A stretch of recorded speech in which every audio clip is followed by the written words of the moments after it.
Assalamualaikum warahmatullahi wabarakatuh. Selamat datang di Bicara Pajak bersama saya Faris Sustian. Dalam video kita kali ini, kita akan membahas mengenai penghitungan PPh Pasal 21 seorang karyawan yang apabila dia pindah tapi masih dalam satu perusahaan. Misalkan Januari sampai dengan bulan Juli masih di perusahaan yang pusat, kemudian dia berikutnya pindah ke kantor cabangnya. Nah, seperti apa penghitungan PPh Pasal 21 dan seperti apa nanti di pembuatan bukti potong setahunnya.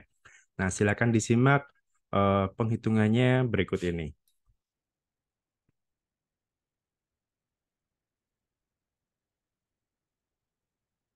Oke, jadi di sini di contoh kasus mengenai tadi ya pindah antar cabang tadi, eh, katakanlah Awaludin yang berstatus belum menikah adalah pegawai pada PT Alam Semesta di Jakarta.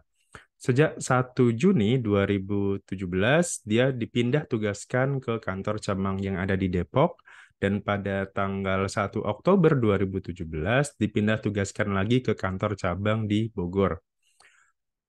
Gaji Awaludin sebesar 5 juta rupiah dan pembayaran iuran pensiunnya dibayarkan sendiri sebesar 100.000 rupiah. Selama bekerja di PT Alam Semesta, Awaludin hanya menerima penghasilan berupa gaji saja.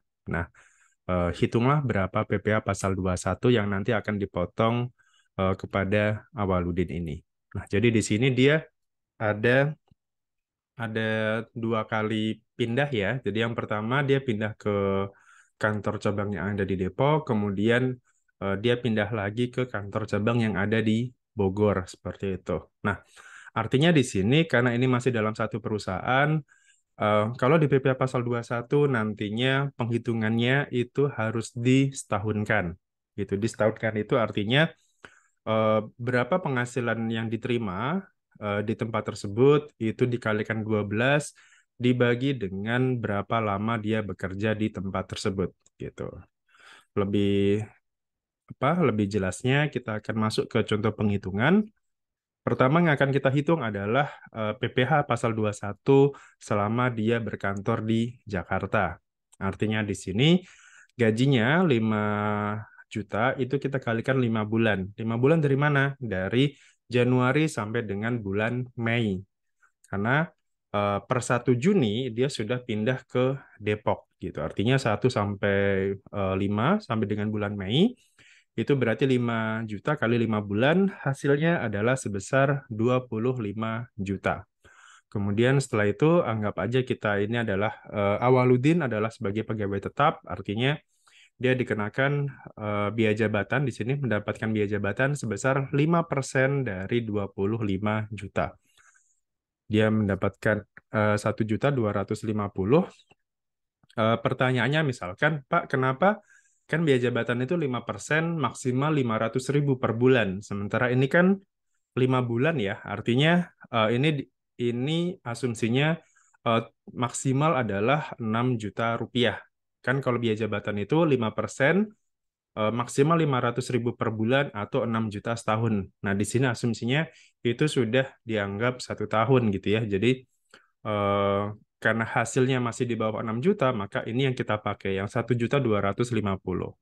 Kemudian iuran pensiunnya tadi adalah sebesar 5 bulan dikali 100.000, hasilnya adalah 500.000 rupiah. Total pengurangnya adalah sebesar ini 1.750.000 rupiah. Kemudian penghasilan neto selama dia berada di Jakarta adalah sebesar 23 juta di sini 250.000 rupiah. Kemudian penghasilan neto setahun. Nah, ini tadi ya yang saya maksud, penghasilan netonya itu harus disetahunkan dulu gitu. Jadi kalau di PPh Pasal 21, kalau yang kasusnya seperti ini pindah antar cabang itu harus disetahunkan, termasuk juga misalkan kalau dia meninggal dunia atau meninggalkan Indonesia selama-lamanya gitu. Atau kalau dia kehilangan status sebagai subjek pajak dalam negeri ya, artinya itu harus disetahunkan. Cara disetahunkannya adalah tadi ya, kali 12 dulu, kemudian dibagi dengan berapa lama dia bekerja. Jadi yang 23 juta ini kita kalikan 12 dibagi dengan 5 bulan, hasilnya adalah Rp55.800.000. Kemudian setelah itu kita kurangkan PTKP, asumsi tadi ya, Awaludin belum menikah, belum ada tanggungan, maka asumsinya adalah PTKP-nya TK 0. TK 0 itu berarti 54 juta, penghasilan kena pajaknya berarti 55.800.000 ini, 55 ini ya, 55,8 juta ini dikurangi dengan 54, hasilnya adalah 1.800.000. Karena dia masih berada di layar pertama, masih berada, kalau dulu 2017 ya, ini berarti 0 sampai 50. Eh, dengan contoh penghitungan yang baru pun ini harusnya sama ya. Jadi 2022 pun harusnya ini masih sama, yakni 5%. Gitu. Jadi 1.800.000 ini kita kalikan 5%, hasilnya adalah Rp90.000 untuk penghitungan setahun. Nah, sementara ini kan kita mau menghitung PPH yang berada di Jakarta dulu gitu ya. Jadi 90.000 ini kita balikkan lagi kali 5 bulan, kali 5 kali berapa lama dia bekerja di Jakarta dibagi dengan 12 bulan gitu. Jadi kita kembalikan lagi, jadi PPH terutang atau PPH yang sudah dipotong dari Januari sampai dengan Mei adalah sebesar Rp37.500. Ini dapat dari ini ya, 5 dibagi dengan 12. 5 itu lama dia bekerjanya, Januari sampai Mei, dan 12 bulan gitu ya, dibagi dengan 12 bulan. Ini adalah PPH yang dipotong di Jakarta. Nah, berikutnya adalah PPH.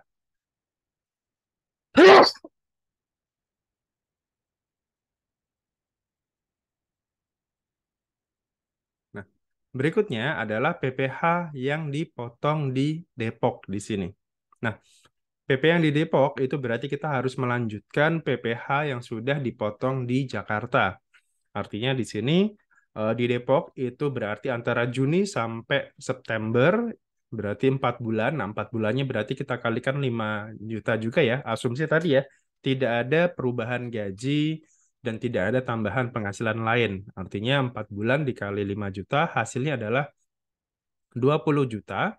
Kemudian pengurangnya juga masih sama, 5% dari 20 juta ini hasilnya adalah plus iuran pensiunnya ya. Jadi pengurangnya adalah sebesar 1,4 juta rupiah.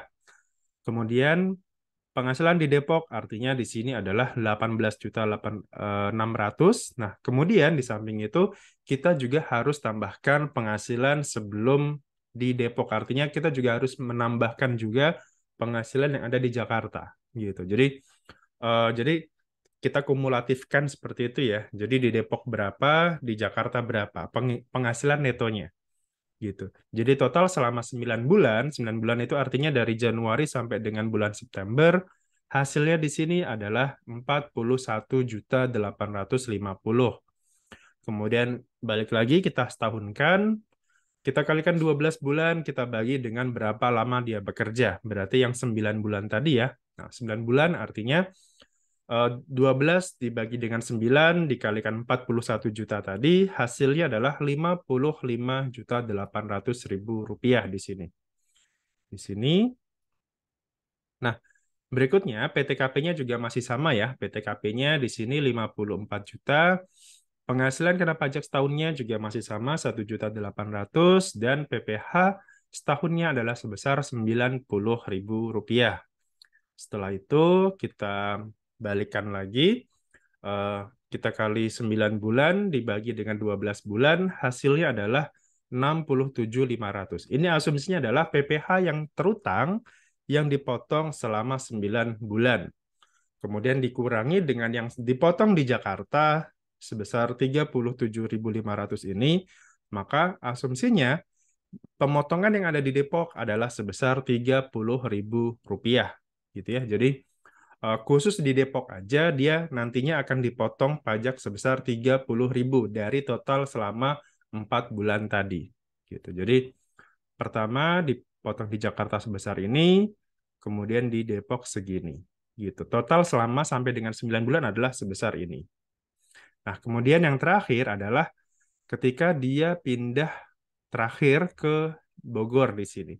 Bogor itu artinya dari Oktober sampai Desember sebesar selama 3 bulan ya, berarti artinya dia terima gaji bersihnya adalah sebesar 15 juta.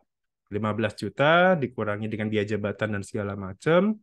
Dan iuran pensiun ini ya, biaya jabatan masih sama 5% dari 15 ini. Kemudian 300.000 dari 3 bulan kali 100.000 rupiah. Hasilnya adalah 13.950.000 rupiah. Ini adalah penghasilan neto yang ada di Bogor. Kemudian jangan lupa juga ditambahkan, jadi istilahnya kalau di pemotongan PPh pasal 21 itu kan ada yang namanya penghasilan neto dari masa sebelumnya. Nah, itulah nanti pada saat kita membuat bukti potong A1 di kolom penghasilan neto dari masa sebelumnya itu kita tambahkan dari penghasilan yang ada di Depok dan juga yang ada di Jakarta. Artinya di sini ketika nanti penghasilan netonya setahun itu sudah full. Jadi tidak perlu lagi disetahunkan. Jadi sudah 12 bulan di sini dari Januari sampai Desember. Di Bogor 13.950, di Depok 18.600, dan yang di Jakarta sebesar 23.250. Totalnya selama setahun adalah 555.800.000 rupiah. Kemudian kita kurangkan PTKP sama dengan yang tadi ya.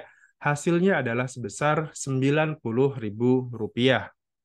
Artinya yang sudah dipotong di Jakarta 37.500, yang sudah dipotong di Depok 30.000, maka pemotongan yang ada di Bogor adalah sebesar selisihnya. Jadi 90.000 ini dikurangi 37 ini dikurangi 30. Hasilnya adalah 22.500 rupiah. Atau kalau kita bagi selama per bulan, selama 3 bulan, hasilnya adalah sebesar 7.500 rupiah.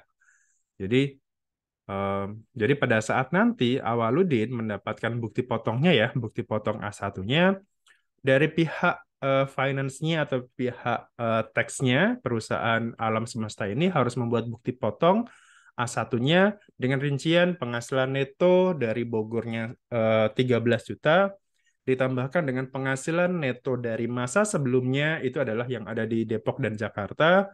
Kemudian hitung lagi nanti PPh terutangnya 90 juta, sorry 90.000. Kemudian dikurangi, jadi di bukti potong itu ada yang namanya PPh pasal 21 yang telah dipotong dari masa sebelumnya gitu ya. Nah, masukkan itu eh, penghitungan PPh yang ada di Jakarta dan yang ada di Depok gitu ya, yang sebesar 37.500 ini dan juga 30.000. Maka harusnya ketika Awaludin ini nanti membuat bukti potong atau mendapatkan bukti potongnya, harusnya bukti potongnya nanti bersifat nihil. Kenapa? Karena sudah dipotong di masing-masing perusahaan tadi ya, Jakarta, Depok, dan Bogor tadi. Dan itu secara ada kontinuitasnya gitu ya. Jadi eh, harusnya tidak terjadi kurang bayar seperti itu. Oke, itu kurang lebih untuk penghitungan PPh pasal 21 terkait dengan pindah pindah antar cabang ya, tapi masih dalam satu perusahaan. Nah, untuk penghitungan PPh pasal 21 lainnya, di sini saya sudah kerjasama dengan Tax Edu yang diselenggarakan oleh Tax School Indonesia. Tax Education ini ya, Tax Education atau Tax Edu ini adalah sebuah media berupa video pembelajaran intensif perpajakan untuk membahas topik tertentu secara lebih rinci dan juga mendalam. Dan kebetulan di sini ketika kita buka daftar kelasnya di sini, kita cek daftar kelasnya. Daftar kelasnya salah satunya kita ada sementara ini ada yang orang pribadi pasal 21 dan juga pasal 23 ya. Ada juga yang sifatnya free. Jadi eh, salah satunya ini misalkan dulu sempat saya membahas mengenai faktur pajak. Jadi ini bisa kita saksikan secara gratis. Kalau untuk mendapatkan kelas pasal 21-nya, jadi kita bisa klik ini, pasal 21. Kemudian kita juga bisa lihat kelasnya ya, gitu. Jadi kira-kira kita pasal 21 ini belajarnya apa saja. Nah, Di sini sudah saya sediakan ada beberapa outline materinya, mulai dari pemotongan, subjek objek PPA pasal 21, skema penghitungannya seperti apa, elemen penambah maupun pengurangnya seperti apa, dan juga di sini juga sudah ada contoh kasusnya ya, mulai dari tadi ya, yang kasus pindah antar cabang, kemudian penghitungan secara normal, kalau misalkan kita punya bonus atau THR, mantan pegawai, dan sebagainya. Gitu. Jadi silakan Bapak Ibu bisa langsung ke TextEdu, alamatnya di edu.techschool.id. Oke, jadi itu untuk dan ketika kita sudah selesai course tadi ya, ketika kita bisa menyelesaikan seluruh materi dan juga contoh-contoh penghitungannya, kita nanti akan mendapatkan e-sertifikat atau sertifikat elektronik yang nantinya itu bisa kita pakai untuk misalkan untuk melamar pekerjaan atau untuk menambahkan portofolio di CV kita misalkan. Oke, barangkali itu yang bisa saya sampaikan. Terima kasih atas waktunya dan sampai jumpa lagi di video saya berikutnya. Assalamualaikum warahmatullahi wabarakatuh. Salam.